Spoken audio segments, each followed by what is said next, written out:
आपका यूनिक प्रज्ञान यूट्यूब परिवार में हार्दिक स्वागत है, वंदन है, अभिनंदन है।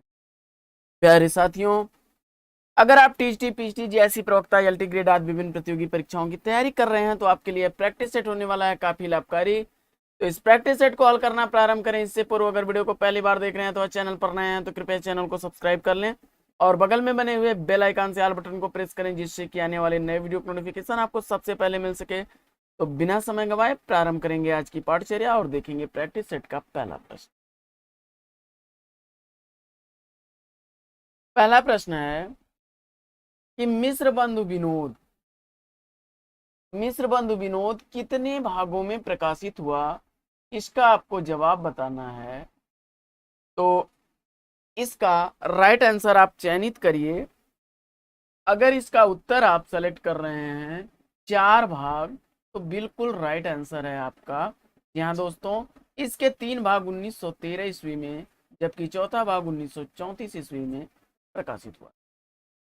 आइए बढ़ते हैं प्रश्न संख्या 2 की तरफ और देखते हैं प्रश्न संख्या 2। किस साहित्य इतिहास के लेखक ने काल विभाजन में कवियों के नामों का सर्वाधिक उपयोग किया है, इसका आपको जवाब बताना है। और इस प्रश्न का जवाब अगर आपने चयनित कर लिया है मिस्र बंधु विकल्प ए को, तो बिल्कुल राइट आंसर है। मिस्र बंधु 3 भाइयों ने मिलकर के यह रचना की थी, जिसमें श्याम बिहारी मिश्र, कृष्ण बिहारी मिश्र और सुखदेव बिहारी मिश्र तीनों भाई थे। आइए बढ़ते हैं अगले प्रश्न की तरफ। और अगला प्रश्न है कि पुराने हिंदी नामकरण किसने किया। पुराने हिंदी नामकरण करने वाले हैं चंद्रधर शर्मा गुलेरी। इन्होंने पहली बार अपभ्रंश को पुरानी हिंदी की संज्ञा दी। विकल्प 20 का राइट आंसर। अगला प्रश्न है कि भविष्यत कहा किसकी रचना है। भविष्यत कहा कृति के रचनाकार आपको बताना है। और अगर इसका उत्तर आपने धनपाल को चुना है, भैया बिल्कुल सही जवाब के साथ हैं आप। विकल्प सी इसका सही उत्तर। अगला प्रश्न है कि रस गंधर्व नाटक के रचयिता कौन है। तो रस गंधर्व नाटक के रचनाकार आपको बताना है। और अगर इसका उत्तर आपने सेलेक्ट कर लिया है विकल्प बी मणि मधुकर को, तो राइट आंसर के साथ है। अगला प्रश्न है कि भारत दुर्दशा नाटक के रचनाकार कौन है। तो भारत दुर्दशा नाटक के रचनाकार हैं भारतेंदु हरिश्चंद्र। विकल्प 30 का राइट आंसर। अगला प्रश्न है कि हिंदी साहित्य का अतीत भाग 1 और भाग 2 इतिहास ग्रंथ के लेखक कौन है। तो हिंदी साहित्य का अतीत भाग 1 और भाग 2 इतिहास ग्रंथ के रचनाकार हैं विश्वनाथ प्रसाद मिश्र। विकल्प 20 का राइट आंसर। अगला प्रश्न है कि रीतिबद्ध कविदेव हैं, तो किस रीत के कविदेव हैं यह आपको बताना है। और अगर आपने रसवादी आचार्य विकल्प डी को चुना है, तो आपका उत्तर सही है। डी विकल्प इज राइट आंसर। प्रश्न संख्या 9 देखते हैं हम लोग कि माधवानल कामकंदला काव्य के रचयिता कौन है। तो माधवानल कामकंदला कृति के रचनाकार आपको बताना है। और अगर आपने उत्तर में सेलेक्ट कर लिया है विकल्प ए आलम को, तो बिल्कुल सही जवाब है आपका। अगला प्रश्न है कि सुरंग में सुबह उपन्यास के लेखक कौन है। तो सुरंग में सुबह उपन्यास लिखने वाले हैं मिथिलेश्वर। बी विकल्प इसका सही उत्तर है। आइए बढ़ते हैं अगले प्रश्न की तरफ। और अगला प्रश्न भी बड़ा चर्चित प्रश्न है कि रानी केतकी की कहानी कृति के लेखक कौन है। रानी केतकी की कहानी के लेखक कौन है। और इसका उत्तर अगर आपने लिखा मुंशी इंशाअल्लाह खां, विकल्प डी चुना है, तो राइट आंसर के साथ हैं। अगला प्रश्न है कि निम्नलिखित में से कौन सी काव्य कृति राम कथा पर आधारित नहीं है। इसमें से कौन सी काव्य कृति राम कथा पर आधारित नहीं है, इसका आपको जवाब बताना है। और अगर इस प्रश्न का उत्तर आपने चयनित कर लिया है महाप्रस्थान विकल्प डी को, यह महाभारत की कथा पर आधारित है। बाकी संशय की एक रात, संबोक और अग्निमीत ये राम कथा पर आधारित रचनाएं हैं, तो डी विकल्प इसका राइट आंसर। अगला प्रश्न है कि औरत की बोली कृति की रचनाकार कौन है? तो औरत की बोली कृति की रचनाकार हैं गीता श्री, विकल्प बी इसका राइट आंसर है। अगला प्रश्न है कि राजस्थानी भाषा और साहित्य पुस्तक के लेखक कौन हैं? तो राजस्थानी भाषा और साहित्य पुस्तक के लेखक हैं मोतीलाल मीनारिया, विकल्प बी इसका बिल्कुल सही जवाब है। अगला प्रश्न है कि महावीर प्रसाद द्विवेदी और हिंदी नवजागरण कृति के लेखक कौन है? महावीर प्रसाद द्विवेदी और हिंदी नवजागरण कृति के लेखक आपको बताना है, और अगर इसका उत्तर आपने चयनित किया है विकल्प ए रामविलास शर्मा, तो बिल्कुल सही उत्तर है। अगला प्रश्न है कि इनमें से एक कृति जीवनी नहीं है, इसका आपको जवाब बताना है। इसमें से एक कृति जीवनी नहीं है, इसका आपको जवाब बताना है, और इस प्रश्न का उत्तर अगर आपने अन्या से अनन्या तक चुना विकल्प सी को, तो बिल्कुल राइट आंसर। बाकी विष्णु प्रभाकर द्वारा लिखी गई शरद चटर्जी के जीवन पर आधारित आवारा मसीहा है, प्रेमचंद्र पर आधारित कलम का सिपाही है। अगला प्रश्न है कि भट्टिनी किस उपन्यास की नायिका है? तो भट्टिनी हजारी प्रसाद द्विवेदी जी द्वारा लिखे गए उपन्यास बाण भट्ट की नायिका है, विकल्प ए इसका राइट। अगला प्रश्न है कि चौपट चपेट नाटक के लेखक कौन है? चौपट चपेट नाटक के रचनाकार आपको बताना है, और अगर आपने इसका उत्तर सेलेक्ट कर लिया किशोरी लाल गोस्वामी जी को, तो विकल्प डी इसका राइट आंसर।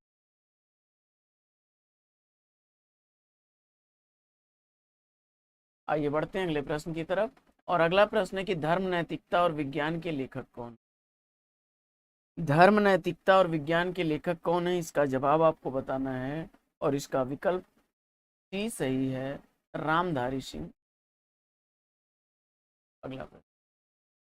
अगला प्रश्न है कि आखिरी चट्टान तक रचना के लेखक कौन है, और अगर इसका उत्तर आपने बता दिया मोहन राकेश विकल्प ए को, तो आप सही जवाब के साथ हैं।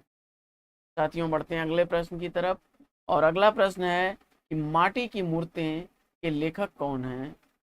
तो माटी की मूर्तें कृति लिखी गई है राम वृक्ष बेनीपुरी जी द्वारा, विकल्प इसका बी एकदम राइट आंसर। अगला प्रश्न है कि शमशेर बहादुर सिंह द्वारा लिखित दो आप किस विधा की कृति है, इसका आपको जवाब बताना है, और अगर इसका उत्तर विकल्प आपने बी चुना है समीक्षा, तो बिल्कुल राइट आंसर के साथ। अगला प्रश्न है कि निम्नलिखित में से कौन सा संस्मरण रेखा चित्र विधा की रचना नहीं है?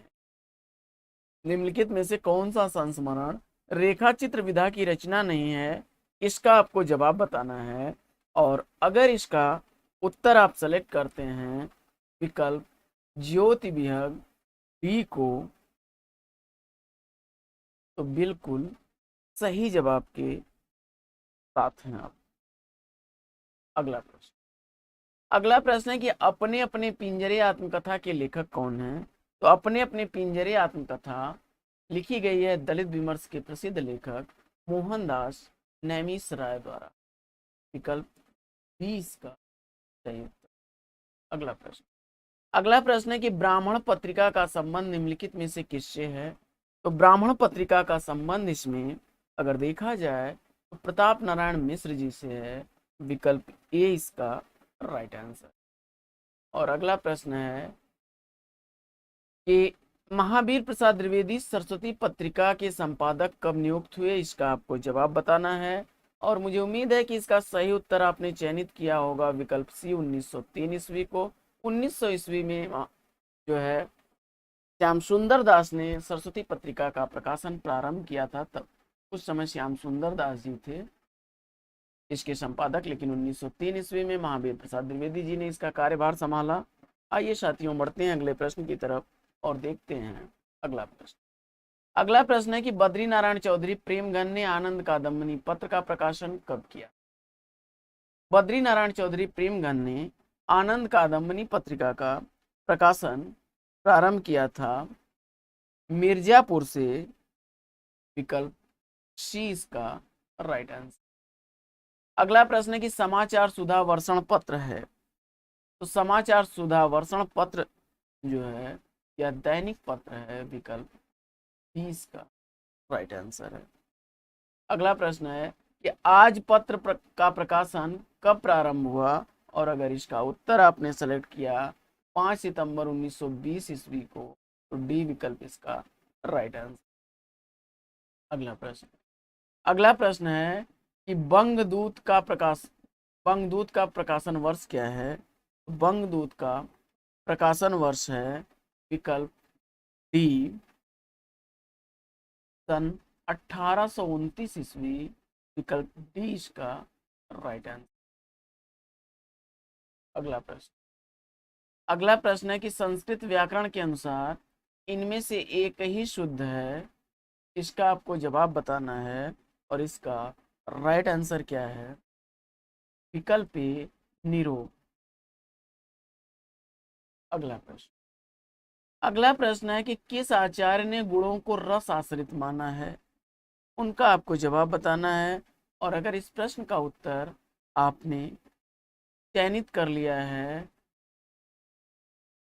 विकल्प आनंदवर्धन डी को, तो राइट आंसर है। अगला प्रश्न है कि काव्यम ग्राह्यम अलंकारात् किसका कथन है, और इसका उत्तर आपने अगर चयनित किया विकल्प बी आचार्य वामन को, बिल्कुल सही उत्तर है आप। अगला प्रश्न है कि नाट्य के संदर्भ में भरत मुनि के अनुसार रसों की संख्या कितनी है? तो नाट्य के संदर्भ में भरत मुनि के अनुसार रसों की संख्या 8 है। विकल्प ए इसका राइट आंसर। भरत मुनि ने 8 रस ही माने हैं। और वक्रोक्ति काव्य जीवितम के रचयिता कौन है? वक्रोक्ति जीवितम कृति के रचनाकार आपको बताना है, और अगर इसका जवाब आपने चयनित कर लिया है आचार्य कुंतक महोदय को, तो बिल्कुल सही जवाब है आपका बी विकल्प इज राइट आंसर। आइए बढ़ते हैं अगले प्रश्न। और अगला प्रश्न है कि निम्नलिखित में से कौन सा अस्थाई भाव नहीं है? इनमें से कौन सा अस्थाई भाव नहीं है, इसका आपको जवाब बताना है। इसका उत्तर अगर आपने चयनित किया है विकल्प विषाद को, तो यह संचारी भाव है। विकल्प बी इसका राइट आंसर।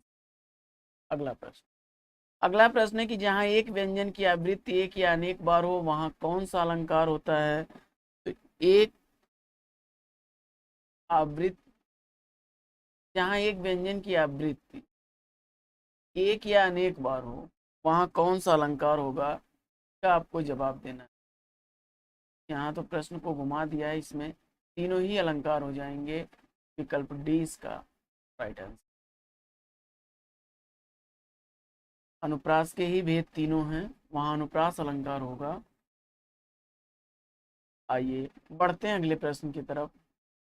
या तो यहाँ पे होता है एक बार हो तो छीका होता, विकल्प इसका डी राइट आंसर हो जाएगा। बाकी आप लोग कमेंट्स करके बताइएगा। अगला प्रश्न है कि केशव कही न जाई का कहिए, देखत तो रचना विचित्र अति समुझ मन ही मन रही है। उपयुक्त पंक्तियों में कौन सा रस है, इसका आपको जवाब बताना है, और अगर इसका उत्तर आपने सेलेक्ट कर लिया है विकल्प डी अद्भुत रस, तो बिल्कुल सही जवाब है आपका। अगला प्रश्न है कि तरनी तनुजा नीर सोहत श्याम शरीर सम में कौन सा अलंकार है, और इसका उत्तर आपने चयनित किया, यहाँ पर प्रतीप अलंकार बता रहे हैं, तो बिल्कुल राइट आंसर है आप। अगला प्रश्न है कि मैं जो कह रघुवीर कृपाला, बंधु न होई मोर यह काला, इस उद्धरण में कौन सा अलंकार है, इसका आपको जवाब बताना है। इसका सही उत्तर क्या हो जाएगा? इसका राइट आंसर बनेगा विकल्प डी, अपहुनत। विकल्प डी इसका राइट आंसर। अगला प्रश्न है कि हिंदी में स्पर्श, घोष, महाप्राण, ओष्ठ, व्यंजन ध्वनि इसमें से कौन सी है? इसका आपको चयन करना है, और अगर इसमें आपने सेलेक्ट किया विकल्प बी, बिल्कुल राइट आंसर। अगला प्रश्न है कि बिहारी हिंदी का विकास किस अपभ्रंश अथवा प्राकृत से माना गया है? बिहारी हिंदी का विकास माना जाता है मागधी अपभ्रंश से। विकल्प डी इसका राइट आंसर। अगला प्रश्न है कि खड़ी बोली का दूसरा नाम क्या है? खड़ी बोली का दूसरा नाम क्या है? इसका आपको जवाब बताना है, और खड़ी बोली का दूसरा नाम कौरवी है। विकल्प 20 का राइट आंसर। अगला प्रश्न है कि उपानह शब्द किसका पर्यायवाची है? उपानह शब्द किसका पर्यायवाची है? इसका आपको जवाब बताना है, तो जवाब हो जाएगा इसका विकल्प ए, जूता। बिल्कुल सही जवाब है आप। अगला प्रश्न है कि निम्नलिखित में से कौन सा स्वर समृद्ध है? तो समृद्ध स्वर आपको चयनित करना है, और विकल्प आपने इसका चयनित कर लिया, ये विकल्प तो बिल्कुल राइट आंसर है। अगला प्रश्न है कि प्रतारक किसका पर्यायवाची है? प्रतारक किसका पर्यायवाची है? तो इसका जवाब आपको बताना है, विकल्प ए, ठक का पर्यायवाची। अगला प्रश्न है कि हिंदी की मूर्धन्य ध्वनियां कौन सी हैं? हिंदी की मूर्धन्य ध्वनियां कौन सी हैं? इसका आपको जवाब बताना है, और आपने विकल्प ट वर्ग सेलेक्ट किया, विकल्प बी तो बिल्कुल राइट आंसर। अगला प्रश्न है कि निम्नलिखित में से किस बोली में ने का प्रयोग नहीं होता है? इसका आपको जवाब बताना है, और अगर उत्तर में आपने सेलेक्ट कर लिया अवधी बोली, तो बिल्कुल राइट आंसर है। अगला प्रश्न है कि इनमें से कौन पश्चिमी हिंदी की बोली नहीं है? इसका आपको जवाब बताना है। तो अगर पश्चिमी हिंदी की बोली इसमें से कौन सी नहीं है, उत्तर आपको चयन करना है, और आपने उत्तर चयनित कर लिया बघेली को। विकल्प ए तो बिल्कुल सही जवाब है। अवधी, बघेली, छत्तीसगढ़ी ये पूर्वी हिंदी की बोलियां हैं, जबकि ब्रज, कन्नौजी और बुंदेली पश्चिमी हिंदी की बोलियां हैं। आइए बढ़ते हैं अगले प्रश्न की तरफ, और अगला प्रश्न है हिंदी की कितनी उपभाषाएं हैं? इसका आप जवाब दे दीजिए, और मुझे उम्मीद है कि इसका राइट आंसर आपने 5 सेलेक्ट किया होगा, तो बिल्कुल सही उत्तर के साथ में। अगला प्रश्न है कि अत्यावश्यक का संधि विच्छेद क्या होगा?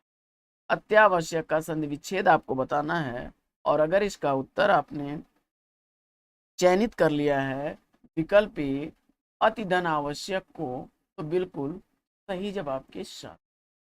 आइए बढ़ते हैं अगले प्रश्न की तरफ, और हिमालय शब्द में किस शब्द में विसर्ग संधि है, यह आपको बताना है।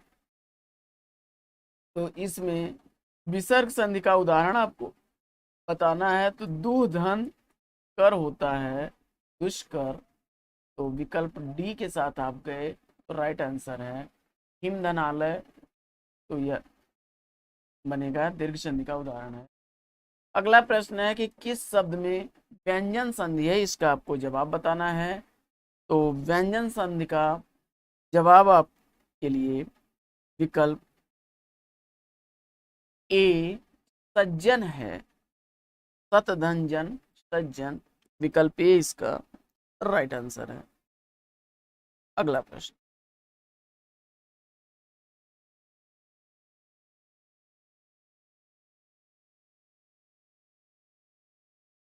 निम्नलिखित में से किस शब्द में स्वर संधि है?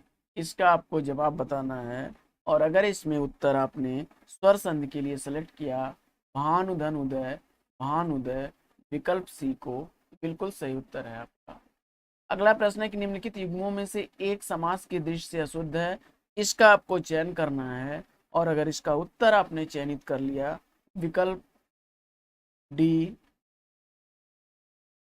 चाल चलन में अगर आपने अव्ययी भाव समास बताया तो यह गलत है। विकल्प डी इसका राइट आंसर। अगला प्रश्न है कि पतझड़ में कौन सा समास है।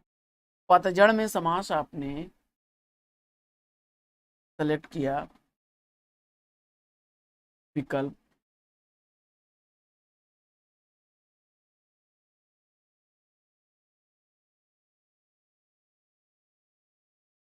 आइए बढ़ते हैं अगले प्रश्न की तरफ। और अगला प्रश्न है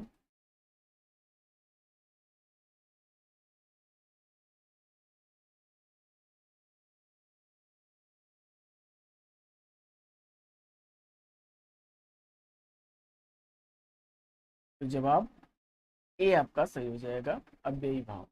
अगला प्रश्न है कि कूप मंडूप में किस समास की योजना है, इसका आपको जवाब बताना है।